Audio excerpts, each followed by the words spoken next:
არ შემეძლო რომ არ ჩამეწერა ეს ვიდეო, იმიტომ რომ ძალიან საინტერესო შედეგები გვაქვს სისელის ბრაინ ვიტალიტის გამოყენების დროს. ჯერ ერთი ალცჰეიმერის სინდრომის და ესე იგი სხვადასხვა ცენტრალურ სისტემის პრობლემების მხრივ ძალიან კაი შედეგებია.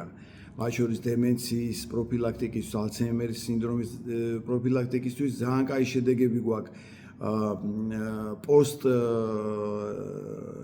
იშემიური ინსულტის შემდგომი მდგომარეობების მხრივ და საერთოდ, ესე იგი, ვისაც დაუშვათ კოგნიტიური პრობლემები აქვს, ძალიან ხშირად არის სტუდენტები იყენებენ გამოცდების წინ, როცა ჭირდებათ, ესე იგი, მეტი რესურსი ჩართონ ტვინის, საერთოდ 50 წელს გადაცილების შემდეგ მე გირჩევდით, რომ მინიმუმ წელიწადში ერთხელ, ორჯერ კიდე უკეთესი, დღეში ერთი კაფსულა რომ მიიღოთ, უნიკალურ შედეგებს იძლევა. განსაკუთრებით იმ ადამიანებისთვის, ვისაც გიყვართ ტკბილეული, ცომეული, ღვინო, ანუ სადაც არის ბევრი შაქრები. შაქარი პირველ რიგში აზიანებს სიზარღვებს და თანაც აზიანებს არა მარტო სიზარღვებს, ტვინის შემთხვევაში ტვინის სიზარღვებს, პლუს B1 ვიტამინს რეცხავს ორგანიზმიდან, რომელიც სჭირდება ტვინს და ნერვულ სისტემას, ხო? ამ თვალსაზრისით, ესე იგი, აი ბრაინ ვიტალიტის ანალოგი არ აქვს. უნიკალური შემადგენლობა აქვს, უნიკალური ინგრედიენტები და რა ვიცი, მე პირადად ეხლა წელიწადში ორჯერ ვსვავთ, ხანდახან დღეში ერთ კაფსულას, ხანდახან დღე გამოშვებით ერთ კაფსულას და